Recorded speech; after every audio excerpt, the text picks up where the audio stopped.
और बीजेपी प्रदेश अध्यक्ष सम्राट चौधरी ने कांग्रेस पर जमकर हमला बोला है। उन्होंने कहा कि ईडी का निर्माण तो कांग्रेस ने ही किया था। कांग्रेस का कैरेक्टर कभी भी बीजेपी से नहीं मिल सकता है। जो गलत है वो गलत ही रहेगा और जनता दल यूनाइटेड के लोग ही कागज उपलब्ध कराते हैं और सबके बारे में तो उनसे ज्यादा माहिर खिलाड़ी आखिर कौन होगा। ईडी का निर्माण कांग्रेस पार्टी ने किया, सीबीआई का निर्माण कांग्रेस पार्टी ने किया और सबको नोटिस देने का काम कांग्रेस पार्टी ने शुरुआत किया। अजीत पवार जी को सीबीआई जांच किसने कराया? कांग्रेस पार्टी ने। छगन भुजबल जी के खिलाफ किसने शुरू किया? कांग्रेस पार्टी ने। लालू प्रसाद जी के खिलाफ किसने जांच शुरू किया? कांग्रेस पार्टी ने। यह स्पष्ट है, देश में जितने भी सत्ता का दुरुपयोग करना है वो कांग्रेस पार्टी करती है।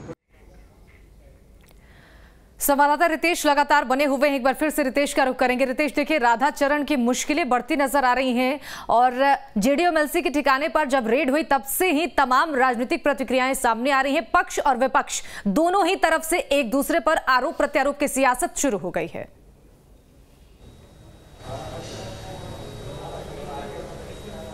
अब बिल्कुल, क्योंकि राधाचरण सेठ राजनीतिक व्यक्ति हैं, सत्ताधारी दल से जुड़े हुए हैं, तो जाहिर सी बात है कि उन पर आरोप प्रत्यारोप होगी ही। लेकिन कोई भी जो जांच एजेंसी होती है वो राजनीतिक आरोप प्रत्यारोप से प्रभावित नहीं होती है, बल्कि उसके पास जब तक पुख्ता साक्ष्य सबूत किसी के खिलाफ नहीं होते हैं वो कार्रवाई करने से हिचकती है। पिछले बार भी जब उनके ऊपर ईडी ने दबिश डाली थी तो कई सारे जो डॉक्यूमेंट्स हैं वो निकलकर सामने आए थे।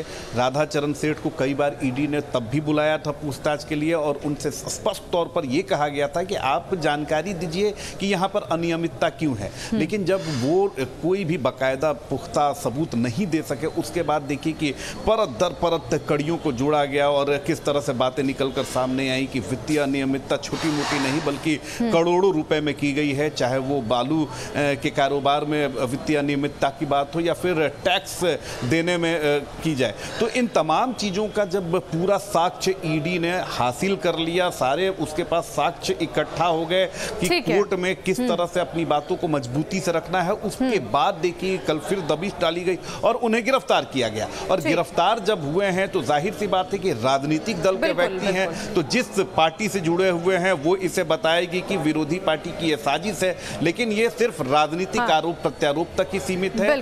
असल बात यह है कि उन्होंने कुछ ना कुछ ऐसी वित्तीय अनियमितता की है। अब इंतजार करना होगा कि आगे क्या और भी ज्यादा मुश्किलें उनकी बढ़ सकती हैं जब इस पूरे मामले में सुनवाई होगी।